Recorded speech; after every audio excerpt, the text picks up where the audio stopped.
So when you make an audit plan, you need audit objective. First, what is the objective of the audit? What is the result you are looking for? Some audits are designed to check implementation. Some audits we are doing for the purpose of certification. Some of them are for expansion of the scope. Some of them for reduction of the scope. Some of them are short notice audit to follow-up audit. So objective has to be clearly defined.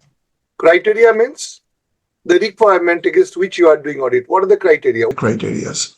Scope means what activity and processes you are going to cover, which departments you are going to cover. That is scope, right? The process, like coating activities you are going to audit, like pipe mill you are going to audit, like the certification of the whole organization is a scope, things like that. Number of sites under scope and number of sites to be audited. Now, what is number of sites under scope? Maybe there are two sites doing the similar job. Like combined group, for example, has got one site making some flow lines, few flow lines, another project site doing another flow line.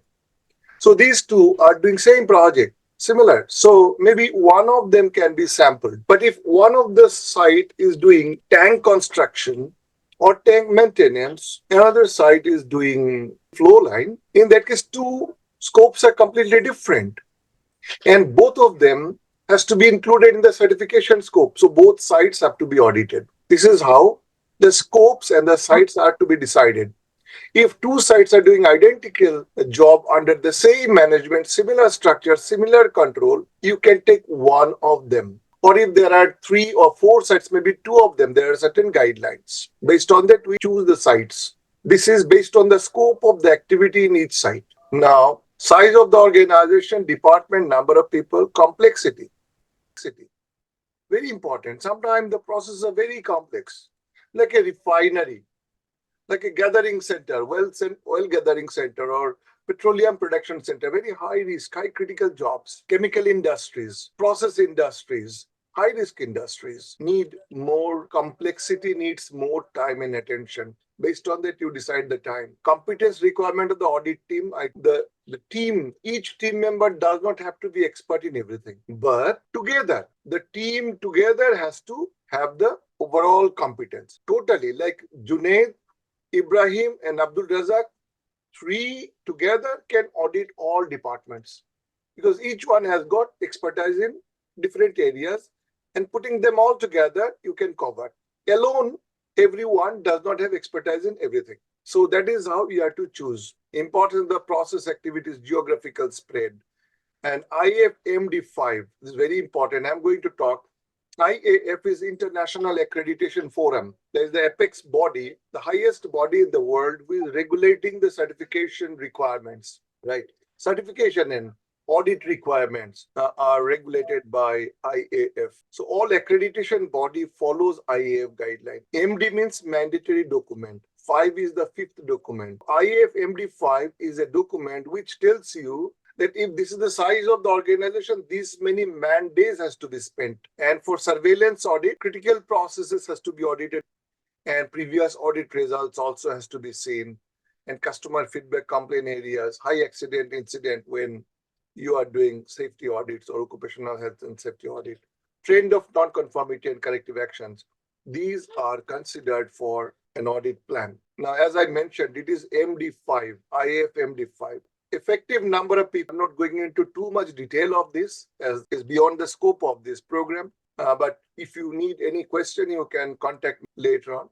But imagine there is an organization where effective number of people whom you should audit is 1 to 5. Then in stage 1 and stage 2 together, you should spend 1.5 day. This means at least half day stage you are audited and 1 full day site audit. Because with this 5 people, you can, in 1.5 day, you can cover up everything in a small organization. If the organization is 6 to 10 people, then you need 2 days. Some organizations spends 5 or 6 days is based on the number of people they decide. Now, I will show you a sample audit plan. You are going to use a similar audit plan. This is a template that we have decided to share with you for this training purpose. It's a wonderful plan and structure You can include date in that time, auditors, and the processes. So if day one and day two, imagine you have got 1 day audit. Now, what is audit mandates?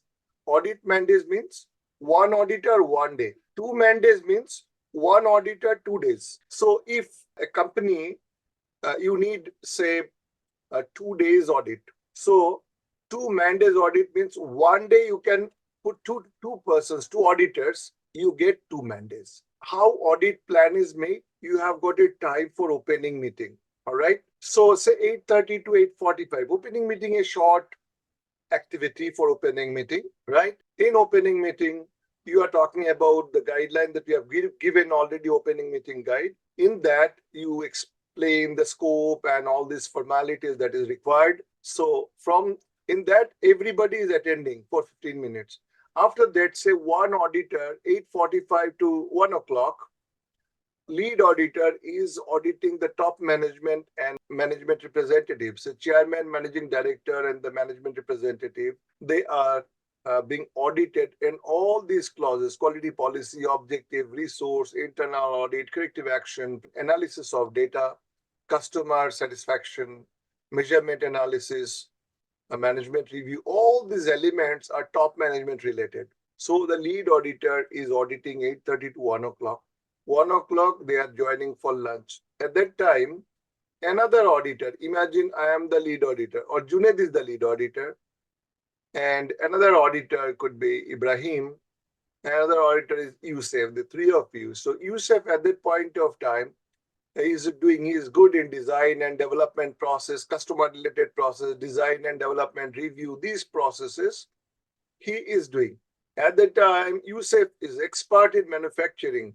So he is doing product realization planning, validation of the process, identification, traceability, control of document drawings, control of records, measurement and monitoring process, customer property, all these things they are individually doing, independently doing. By 1 o'clock, they will finish these processes and joins for lunch.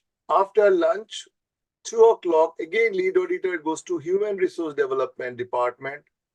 Auditor 1 goes to purchase and store, and auditor 2 is going to QAQC and laboratory. And by 3:30, they are completing the audit. So all of them comes and discusses among themselves whatever they have done in different departments, summarizing, and then talking to the representative. For example, you are talking to the representative of the company that this is what we have seen, and agreement is made that this is what we have really seen. These are the areas we have found some opportunity for improvement. These are the non-conformities has been agreed. It's like a summarization. It's like a summary of what is going to be presented in the closeout meeting. Then from 4:30 to 5 o'clock, half an hour, closeout meeting, all the auditors and the auditee is meeting together.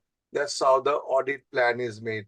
Very simple, no big deal. Here you have to consider there is top management, there is car reception, you have got car servicing, you have got QAQC, you have got dispatch department. So those departments you have to consider. Okay, receiving is there, then car servicing is there, then you have got inspection department, you have got store and purchase department, and you have got dispatch department. So these are the departments you are going to audit.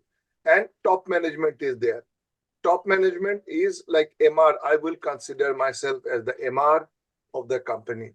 And also there is human resource department where training and the development activities will be done.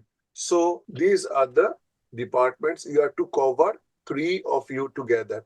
Can you please note down the department on your notepad? Your departments are customer service, which is car reception, then inspection department, who is responsible for receiving inspection as well as final inspection, right? Then you have got servicing department, who is responsible for servicing the cars. You have got purchase department, responsible for purchase. You have got store. You have got accounts department, who is receiving payments. You have got QAQC department, I have already told, who is responsible for receiving inspection and final inspection. And you have got human resource department for training and awareness and human resource development process. And then you have got security and dispatch, In all department, you should spend at least 1.5 hour minimum. So accordingly, you can decide 1 day audit. So 2 auditors in the team. This is how the audit is going to go. You have got 45 minutes time for this. You have to do it within 30 minutes and then 15 minutes for discussion. I will share the soft copy of the audit plan